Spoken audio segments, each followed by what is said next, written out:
Good Wednesday morning. I hope everyone is doing well.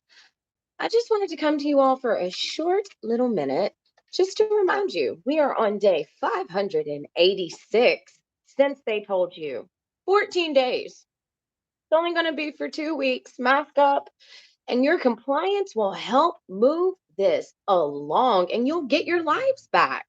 I mean, isn't it ironic though? March 13th back in 1862, because March 13th is when everything in 2020 started boiling down. So the irony there with dates and things lining up. In 1862, on that exact date, the act prohibiting the return of slaves was passed in the United States. Fast forward to March 13th, 2020. Huh, they really started making y'all feel a lot more enslaved, didn't they?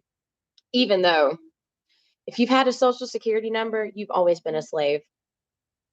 You're here for profit. That's about it.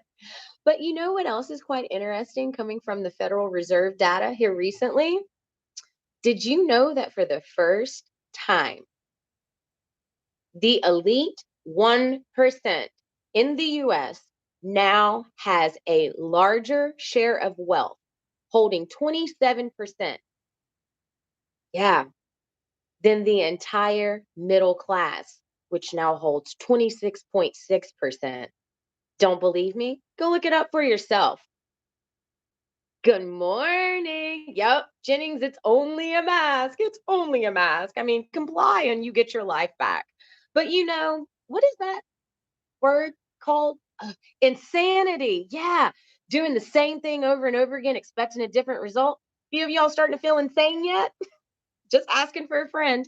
But, anyways, if we're in such upheaval and turmoil with a pandemic, why is the death rate within normal parameters? I mean, that's per their statistics. If the first lockdown worked, then why do we need to talk about doing it again? But furthermore, if the lockdowns didn't work, then yet again, why are we going to talk about doing them again? See, there's this thing, back to that word, insanity. You got to stop doing the same thing expecting a different result when you already got the result that you're going to get. People, it is Wednesday. It is midweek.